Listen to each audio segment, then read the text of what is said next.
ಬೇಲೂರು ತಾಲೂಕಿನ ಪಡುವಳಲು ಗ್ರಾಮದ ಪ್ರಾಥಮಿಕ ಕೃಷಿ ಪತ್ತಿನ ಸಹಕಾರ ಸಂಘದ ಅಧ್ಯಕ್ಷ ಉಪಾಧ್ಯಕ್ಷ ಸ್ಥಾನಕ್ಕೆ ನಡೆದ ಚುನಾವಣೆಯಲ್ಲಿ ಸೋಮಶೇಖರ ಗೌಡ ಹಾಗೂ ಉಪಾಧ್ಯಕ್ಷ ಸ್ಥಾನಕ್ಕೆ ಡಿಎಸ್ ಗೌಡ ಇಬ್ಬರೇ ನಾಮಪತ್ರ ಸಲ್ಲಿಸಿದ ಹಿನ್ನೆಲೆಯಲ್ಲಿ ಅವಿರೋಧವಾಗಿ ಆಯ್ಕೆಯಾಗಿದ್ದರೆಂದು ಚುನಾವಣಾಧಿಕಾರಿ ಗುರುಮೂರ್ತಿ ಘೋಷಣೆ ಮಾಡಿದರು.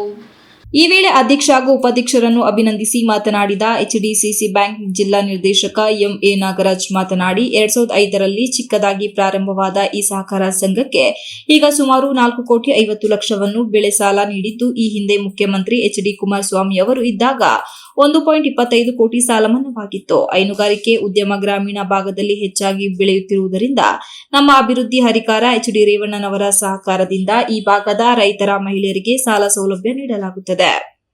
ಸಹಕಾರ ಕ್ಷೇತ್ರದಲ್ಲಿ 220 ಜಿಲ್ಲಾದ್ಯಂತ ಇರುವ ಸಹಕಾರ ಕ್ಷೇತ್ರದಿಂದ ರೈತರ ಬದುಕು ಹಸನಾಗುತ್ತಿದೆ. ಇದರ ಜೊತೆಯಲ್ಲಿ ಆರ್ಥಿಕವಾಗಿ ಸಹಕಾರ ಸಂಘಗಳು ಬೆಳೆಯಬೇಕಾದರೆ ಮೊದಲು ಗೊಬ್ಬರ ವ್ಯಾಪಾರ ಪ್ರಾರಂಭಿಸಿದರೆ ಎಲ್ಲರಿಗೂ ಅನುಕೂಲವಾಗುತ್ತದೆ. ಜಿಲ್ಲೆಯ ಎಲ್ಲ ಸಹಕಾರ ಬ್ಯಾಂಕ್ಗಳು ಡಿಜಿಟಲೀಕರಣ ಆಗುತ್ತಿದ್ದು, ತಾಲೂಕಿನ 30 ಸಹಕಾರ ಸಂಘ ಉತ್ತಮ ಡಿಜಿಟಲೀಕರಣ ಆಗಿ ಪಡುವಳಲು ಹಾಗೂ ನಾಗೇನಹಳ್ಳಿ ಸಹಕಾರ ಸಂಘವನ್ನು ಡಿಜಿಟಲೀಕರಣ ಮಾಡಲಾಗುತ್ತದೆ. ತಮ್ಮ ಸ್ವಂತ ಕಟ್ಟಡದಲ್ಲಿ ಕಾರ್ಯನಿರ್ವಹಿಸುತ್ತಿರುವುದಾಗಿ, ಅದಕ್ಕೆ ಸಂಪೂರ್ಣ ಸಹಕಾರ ನೀಡುವುದಲ್ಲದೆ ಈಗ ಅತಿ ಶೀಘ್ರದಲ್ಲಿ ಇಲ್ಲಿಯ ರೈತರಿಗೆ ಅನುಕೂಲವಾಗುವ ರೀತಿಯಲ್ಲಿ 25 ಲಕ್ಷವನ್ನು ಸಂಘಕ್ಕೆ ನೀಡಲು ಸಿದ್ಧವಾಗಿದೆ.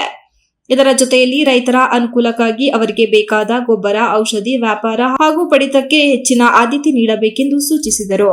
ಶಾಸಕ ಕೆಎಸ್ ಲಿಂಗೇಶ್ ಮಾತನಾಡಿ, ಪಡುವಳಲು ಪ್ರಾಥಮಿಕ ಕೃಷಿ ಪತ್ತಿನ ಸಹಕಾರ ಸಂಘವು ರೈತರ ನಿಜವಾದ ಆಶ್ರಯವಾಗಿದ್ದು, ರಾಜಕೀಯ ಭೇದ ಭಾವವಿಲ್ಲದೆ ಎಲ್ಲ ರೈತರಿಗೆ ಸಮಾನ ಸೇವೆ ನೀಡಬೇಕು ಎಂದು ಹೇಳಿದರು. ಜೆಡಿಎಸ್ ಬಿಜೆಪಿ ಮೈತ್ರಿಯ ಮೂಲಕ ಅವಿರೋಧವಾಗಿ ಆಯ್ಕೆಯಾದ ಅಧ್ಯಕ್ಷರು ಹಾಗೂ ಉಪಾಧ್ಯಕ್ಷರು ಸಂಘವನ್ನು ಇನ್ನಷ್ಟು ಬಲಿಷ್ಠವಾಗಿ ಕಟ್ಟುವ ಜವಾಬ್ದಾರಿ ಹೊಂದಿದ್ದಾರೆ ಎಂದರು. ಸಂಘದ ಅಭಿವೃದ್ಧಿಗೆ ತಮ್ಮಿಂದ ಆಗುವ ಎಲ್ಲ ಸಹಕಾರ ನೀಡುವುದಾಗಿ ಭರವಸೆ ನೀಡಿದ ಅವರು, ಮುಂದಿನ ದಿನಗಳಲ್ಲಿ ಸ್ವಂತ ಕಟ್ಟಡ, ಡಿಜಿಟಲೀಕರಣ ಹಾಗೂ ಗೊಬ್ಬರ, ಔಷಧಿ ವಿತರಣೆಯ ಮೂಲಕ ಸಂಘವನ್ನು ಮಾದರಿ ಸಂಸ್ಥೆಯನ್ನಾಗಿ ರೂಪಿಸುವಂತೆ ನೂತನ ಆಡಳಿತ ಮಂಡಳಿಗೆ ಕರೆ ನೀಡಿದರು.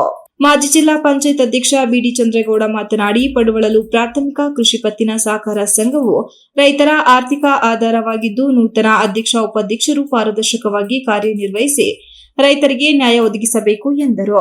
ಸಂಘದ ಅಭಿವೃದ್ಧಿಗೆ ತಮ್ಮ ಸಂಪೂರ್ಣ ಸಹಕಾರವಿರುತ್ತದೆ ಎಂದು ತಿಳಿಸಿದರು. ಇನ್ನೆಷ್ಟು ವರ್ಷ ಅಂತ ಪಾಪ ಇವರು ಸೊಸೈಟಿ ಉಸುಲು ಮಾಡೋಕ್ಕಾಗುತ್ತೆ, ಉಸುಲು ಮಾಡೋಕ್ಕಾಗಲೇ ಇಲ್ಲ ಅಂತ ಕಾಲದಲ್ಲಿ ಅಂಥವನ್ನ ಏನು ಲಾಸಿನಂತ ಇದಕ್ಕೆ ಹಾಕಿ ಅದನ್ನು ಮುಕ್ತಗೊಳಿಸಿದರೆ ಈ ಒಂದು ಸೊಸೈಟಿ ಮುಂದೆ ಬರ್ಲಿಕ್ಕೆ ಕಾಣಕತ್ತೆ. ಏಕೆಂದರೆ ನಾವು ಸುಮಾರು ದಿವಸದಿಂದ ನೋಡ್ತಿದ್ದೀವಿ, ನಂದು ಬರೀ 10,000 ಇದೆ ಅಂತಾರೆ, 15,000 ಇದೆ, 20,000 ಇದೆ ಅಂತಾರೆ. 1 ಲಕ್ಷ ರೂಪಾಯಿ ಮೇಲೆ ಯಾರು ಕೊಟ್ಟೇ ಇಲ್ಲ ಅಂತ ಸಾಲ ಇಲ್ಲಿ ತಗೊಂಡಿಲ್ಲ. 1 ಲಕ್ಷನೇ ಎಷ್ಟು ಕೊಟ್ಟರು, ಅದ್ರ ಮೇಲೆ ಕೊಟ್ಟಿಲ್ಲ ಅಂತ. 1 ಎಕರೆಗೆ 1 ಲಕ್ಷ ಕೊಡ್ಬೋದು.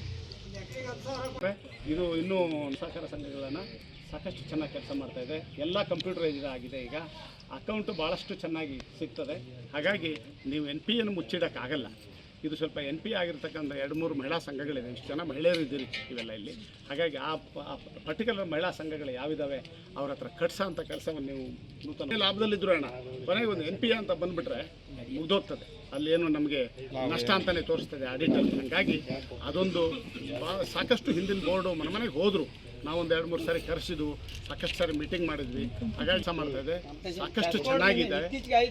ಇದಕ್ಕೆ ಯಾರ್ಯಾರು ಬಾಧ್ಯಸ್ಥರಿದ್ದೀರಾ, ಷೇರ್ದಾರಿದ್ದೀರಾ, ಎಲ್ಲರಿಗೂ ಸಹ ಇದರ ಹಕ್ಕು. ಇದರ ಮಾಲೀಕರು ಯಾರು? ನೀವೆಲ್ಲರೂ ಸಹ ನಿಮ್ಮ ಮಾಲೀಕರ ಪರವಾಗಿ ಕಾರ್ಯನಿರ್ವಹಣೆ ಮಾಡೋಕ್ಕೆ ಅಧ್ಯಕ್ಷರು ಮತ್ತು ಉಪಾಧ್ಯಕ್ಷರು ಆಯ್ಕೆ ಆಗಿದ್ದಾರೆ. ಜೊತೆ ಕಾರ್ಯದರ್ಶಿಗಳು ಸಹ ಇದ್ದಾರೆ. ನಿಜಕ್ಕೂ ಭಾಳ ಖುಷಿ ಆಯ್ತು. ನಾನು ಎಲ್ಲ ಊರಲ್ಲಿ ನೋಡ್ತಾ ಇದ್ದೆ. ನಾವು ಗೆದ್ದಂಥ ಸಂದರ್ಭದಲ್ಲಿ ಹಿಂಗೆ ಗೆದ್ದ ದಿನ ಯಾರೂ ಚಪ್ರ ಹಾಕಿ ಎಲ್ಲರೂ ಕೂರಿಸಿ ಸನ್ಮಾನ ಮಾಡಿದ್ದು ನಾನು ನೋಡಲಿಲ್ಲ. ನಂಗನ ವಿಶೇಷವಾಗಿ ವಿಶೇಷ ನಾನು ಹೇಳ್ದಲ್ಲ, ಎಲ್ಲೂ ನಾನು ನೋಡಲಿಲ್ಲ. ವಿಶೇಷವಾಗಿ ಪಡುವಳಲು ಮತ್ತು ಸುತ್ತಮುತ್ತ ಎಲ್ಲ ಸಹಕಾರ ಬಂಧುಗಳು ನೂತನವಾಗಿ ಆಯ್ಕೆ ಆಗಿರ್ತಕ್ಕಂಥ ಎಲ್ಲರಿಗೂ ಸಹ ಅವರಿಗೆ ಗೌರವ ಕೊಟ್ಟು ಮುಂದೆ ಉತ್ತಮವಾದಂಥ ಕೆಲಸ ಮಾಡಿ ಅಂತ ಅವರು ನಿಮಗೆ ಹೇಳೋರ ಮೂಲಕ, ಜೊತೆಗೆ ಹಿಂದೆ ಇರ್ತಕ್ಕಂಥ ಈ ಸಂದರ್ಭದಲ್ಲಿ ನಿರ್ದೇಶಕರಾದ ಯಶೋಧರ್, ಶಿವಕುಮಾರ್, ಹಿರಯ್ಯ, ಶಿವರಾಜ್, ರಂಗನಾಯಕ್, ಕಾಂತರಾಜು, ಚಂದ್ರೇಗೌಡ, ಮಂಜುಳಾ, ರೂಪಾ, ಯೋಗೇಶ್, ಮಾಜಿ ಅಧ್ಯಕ್ಷ ಧರ್ಮೇಗೌಡ, ಮಾಜಿ ಗ್ರಾಮ ಪಂಚಾಯಿತಿ ಅಧ್ಯಕ್ಷ ಹರೀಶ್, ಗ್ರಾಮ ಪಂಚಾಯಿತಿ ಸದಸ್ಯ ಉದಯ್ ಕುಮಾರ್, ತಾಲೂಕು ಪಂಚಾಯಿತಿ ಮಾಜಿ ಅಧ್ಯಕ್ಷೆ ತೀರ್ಥಮ್ಮ, ದೊರೆಸ್ವಾಮಿ, ಗ್ರಾಮಸ್ಥರು ಹಾಜರಿದ್ದರು. Ganesh, TV 46 news Kannada, Belur. You are watching TV 46 News Kannada.